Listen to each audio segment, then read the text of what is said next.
Some say empaths and narcissists meet for a reason. Carl Jung would call it a shadow contract, a hidden psychological lesson written in the unconscious before either party even realizes they've signed it. And here's what will blow your mind. Jung believed that no meeting is accidental. He said, the meeting of two personalities is like the contact of two chemical substances. If there is any reaction, both are transformed.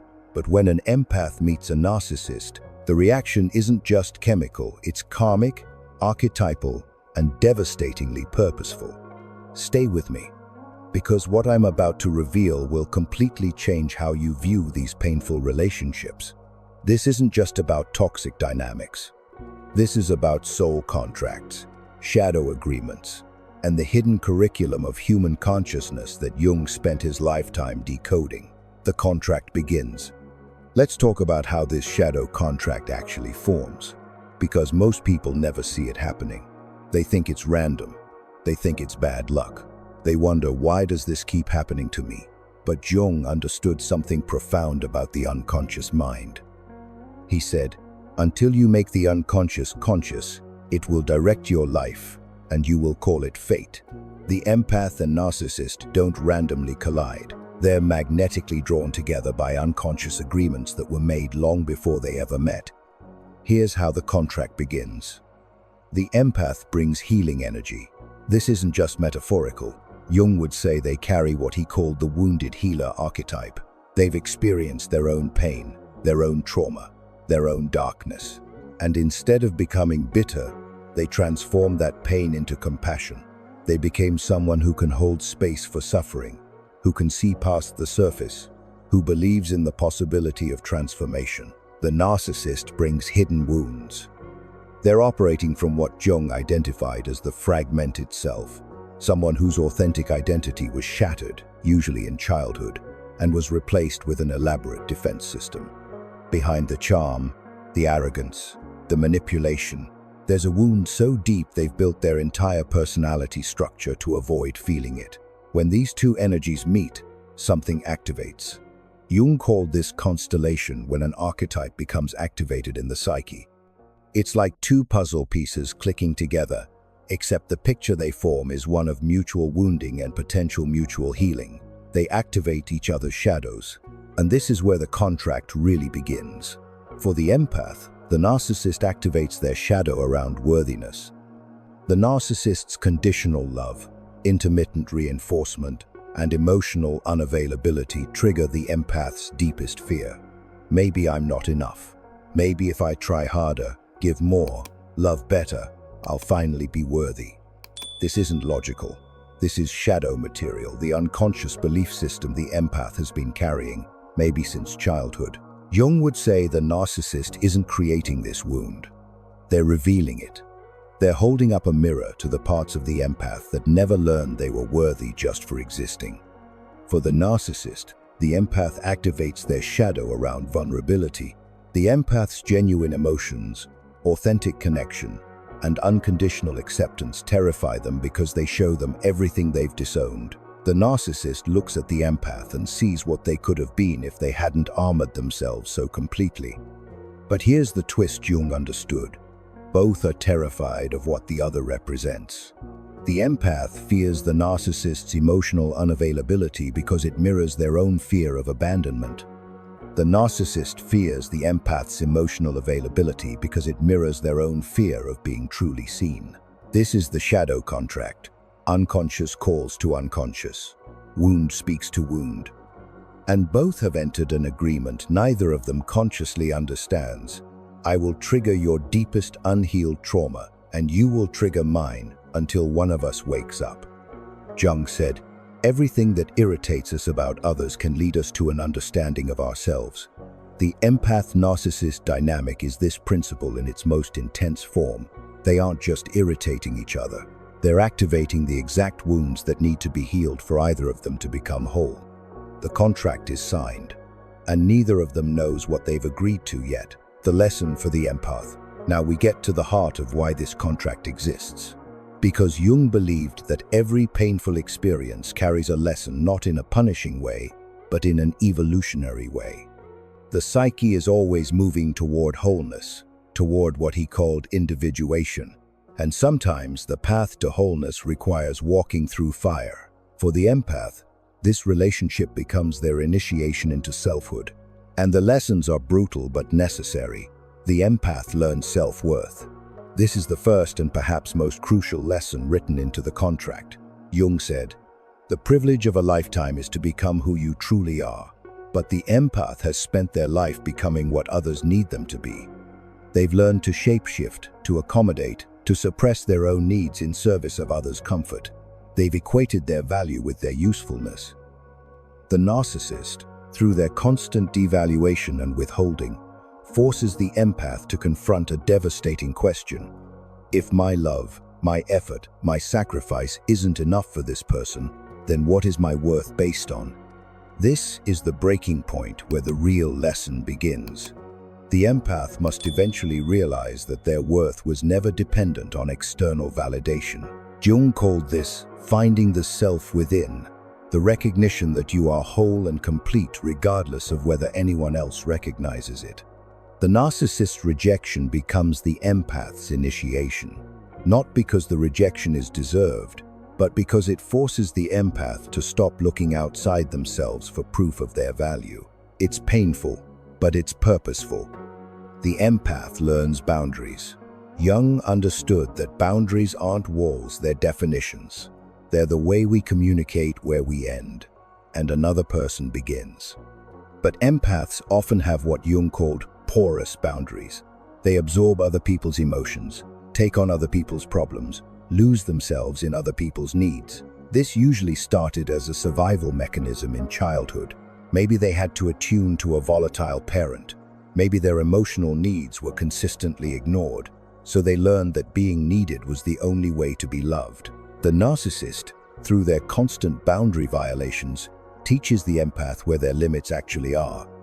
Every instance of disrespect, every invasion of privacy, every manipulation tactic is the universe asking, where will you finally say no? How much will you tolerate before you remember you're allowed to protect yourself? Jung said, knowing your own darkness is the best method for dealing with the darkness of other people. The empath's darkness includes their tendency to merge, to overgive, to erase themselves.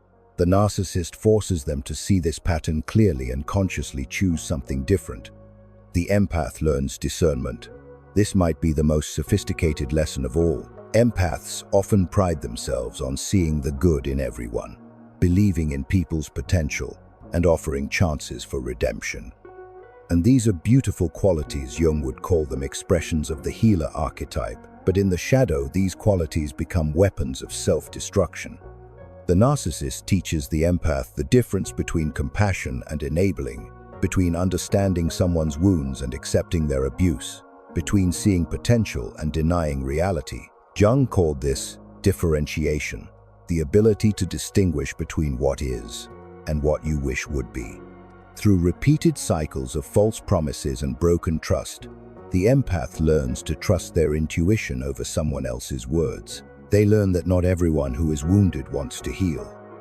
They learn that love without reciprocity is not love, it's self-abandonment dressed up as virtue.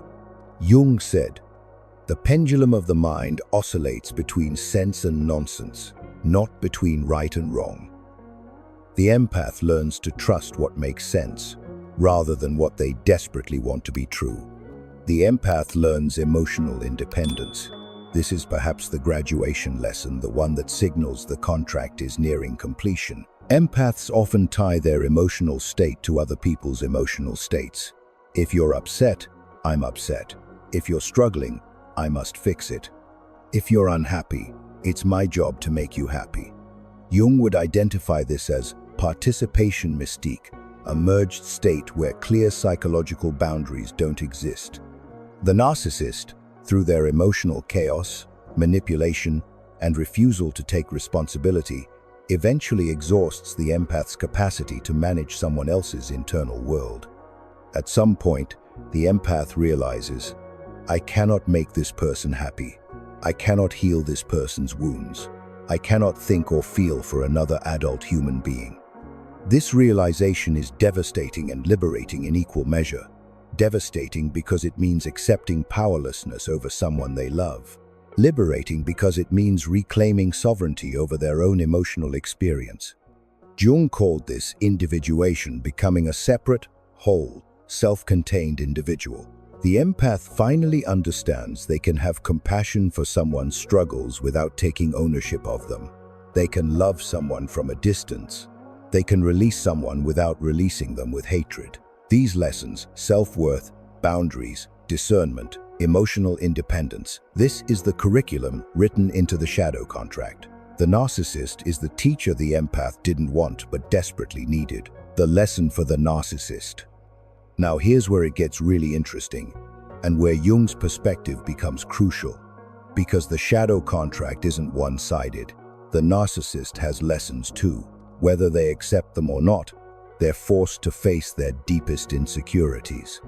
Jung said, "One does not become enlightened by imagining figures of light, but by making the darkness conscious." The empath represents the light the narcissist refuses to integrate, and that creates a crisis. Here's the lesson the narcissist is being offered: the possibility of authentic connection. The empath shows them what it looks like to feel deeply, to be vulnerable, to love without agenda. For most of their life, the narcissist has dismissed these qualities as weakness, but the empath's presence creates cognitive dissonance. Jung would say the empath becomes a living symbol of everything the narcissist disowned when they built their false self. The capacity for genuine intimacy, the courage to be imperfect, the willingness to be seen completely, shadows and all. The narcissist is forced to confront a question they've been avoiding their entire life. What if I'm wrong? What if vulnerability isn't weakness? What if the very things I've spent my life defending against are the things that would actually make me whole? This is terrifying. Jung understood that the ego, especially the narcissist's carefully constructed ego, will defend itself against transformation with everything it has. To accept this lesson would mean acknowledging the false self for what it is, feeling the original wound they've buried, and rebuilding their entire identity from the ground up. Most narcissists reject the lesson. They devalue the empath to protect themselves from the mirror being held up. They convince themselves that emotional depth is manipulation, that vulnerability is a trap, that the empath's love was just another form of control. But Jung believed in what he called the unconscious compensation. Even if the narcissist consciously rejects the lesson, it lodges in their unconscious. They can't unseen what the empath showed them. They can't unfelt the moments of genuine connection they experienced, even if they were fleeting. The second lesson the narcissist faces is accountability. The empath, through their healing journey and eventual awakening, holds up a mirror to the narcissist's behavior, not through confrontation necessarily, but through withdrawal. When the empath stops accepting blame, stops making excuses, stops enabling, the narcissist loses their favorite defense mechanism, externalizing responsibility. Suddenly, they're alone with the consequences of their choices. And Jung would say this is exactly where transformation becomes possible, in the space where you can no longer blame someone else for your own misery. The third lesson is perhaps the most profound. The narcissist is being shown their own capacity for love. Jung believed that beneath every defense mechanism is the authentic self, waiting to be reclaimed. The narcissist did love the empath, not in a healthy way, not in a way they could sustain, but the feeling was real. That's why they rage when the empath leaves. That's why they hoover. That's why they can't simply move on. Some part of them knows they encountered something genuine, and they destroyed it because they didn't know how to hold it. The lesson embedded in this pain is, you are capable of love, but you must heal your wounds to express it healthily. You must face your shadow to become whole. You must risk vulnerability to experience real connection. Most narcissists never complete this lesson. Jung would say they remain possessed by their unconscious, driven by wounds they won't acknowledge, repeating patterns they don't understand, seeking supply instead of intimacy. But the lesson remains available. The contract doesn't expire. And Jung held out hope that even the most defended souls could choose transformation if they were willing to face what they've been avoiding. When the contract ends, this brings us to the conclusion that Jung predicted: every shadow contract has a completion point. Once the lesson is learned, distance begins. The universe pushes the empath forward. Here's what Jung understood about completion. He said, "The psychological rule says that when an inner situation is not made conscious, it happens outside as fate. The empath-narcissist relationship continues until the empath makes their unconscious patterns conscious. Once that happens, the relationship can't sustain itself. The contract ends when the empath learns their lessons. Not perfectly, Jung never demanded perfection, but consciously. When the empath genuinely understands their worth, can maintain boundaries without guilt, exercises discernment naturally, and achieves emotional independence, the narcissist simply has nothing left to feed on. It's like the empath has graduated from a school they didn't know they were attending." And Jung would say, the universe recognizes this completion. Synchronicities appear, opportunities arise. New people enter who reflect the empath's new level of consciousness.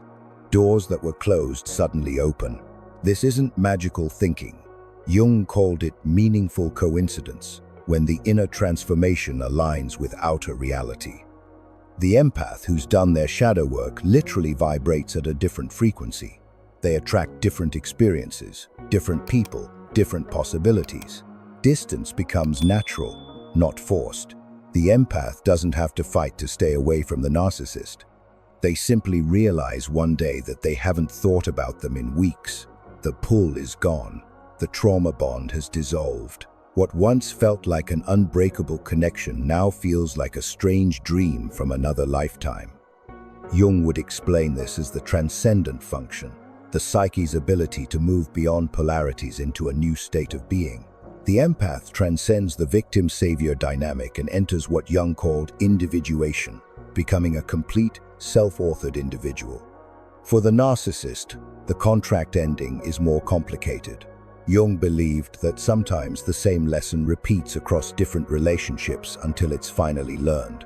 The narcissist who refuses the lesson will likely encounter another empath, sign another shadow contract, and face the same mirrors again. But here's what Jung held as truth. The universe is patient but persistent. The lesson will keep presenting itself in different forms until consciousness expands enough to receive it.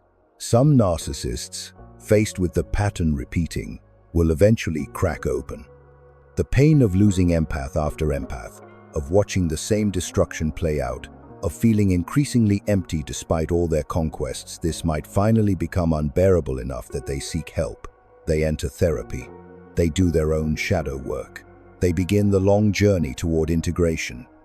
Jung never gave up on anyone's potential for transformation. He just understood that transformation can't be forced from the outside. It must be chosen from within. The sacred purpose of a painful contract. So here's the truth that Jung would want you to understand. The empath-narcissist relationship isn't random. It's not punishment. It's not bad luck. It's a shadow contract, a soul agreement to activate each other's deepest wounds so that healing becomes possible. For the empath, this relationship is the crucible where they finally learn to love themselves as fiercely as they've loved others, where they develop the boundaries, discernment, and emotional independence that will serve them for the rest of their lives, where they discover that their worth was never dependent on being needed. For the narcissist, this relationship offers a mirror they didn't want but desperately need, a chance to see themselves clearly, an opportunity to choose healing over hiding, a pathway to the authentic self they buried long ago.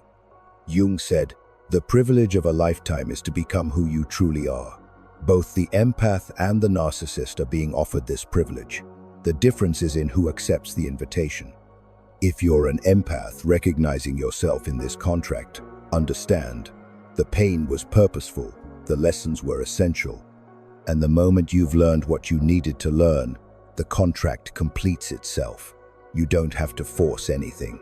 The universe that brought you together will also give you the strength to walk apart. And when you do, you'll walk away as a different person. Not damaged, not broken, but whole, conscious, free. That, according to Carl Jung, is the hidden gift inside the shadow contract, and it's worth every painful lesson it took to claim it. Show your support by subscribing and sharing with your loved ones for more psychological self-awakening and deep philosophical learning.